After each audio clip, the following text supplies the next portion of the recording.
అబ్బో ఇక్కడ కేజీ చీరలు కొంటే అర కేజీ చీరలు ఫ్రీ అంట. మంగళ్య షాపింగ్ మాల్ కేజీల్లో సేల్, టన్నుల్లో ఆనందం. ఏపీ మంత్రి కందుల దుర్గేష్ ఆసక్తికర వ్యాఖ్యలు చేశారు. ఏపీలో కూటమి ప్రభుత్వం రావడానికి కారణం పవన్ కళ్యాణే అన్నారు. తాను వెనక్కి తగ్గి కూటమి కూర్పుకి పవన్ కళ్యాణ్ కృషి చేశారన్నారు కందుల. కూటమి ధర్మం పాటిస్తూనే జనసేనను బలోపేతం చేయాలన్నారు. విజయవాడలో జనసేనకి బలమైన క్యాడర్ ఉందని, విజయవాడ కార్పొరేషన్లో జనసేన జెండా ఎగరాలని, కూటమి పార్టీలు ఏకతాటిపైకొచ్చి విజయం సాధించాలన్నారు కందుల. కూటమి ప్రభుత్వం ఉంది, మీ అందరికీ తెలుసు. కూటమి ప్రభుత్వం కూడా ఏర్పడడానికి ప్రధాన కారకులు ఎవరనేటువంటి విషయం మీ అందరికీ తెలుసు.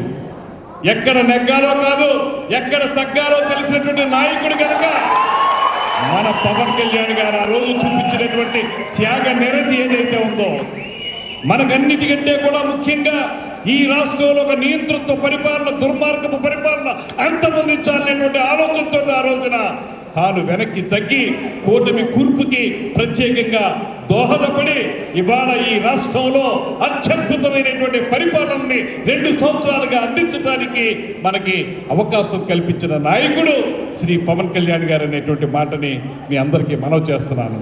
అందుకే ఇవాళ ధైర్యంగా చెప్పగలం, ఈ కూటమి ప్రభుత్వం మనది.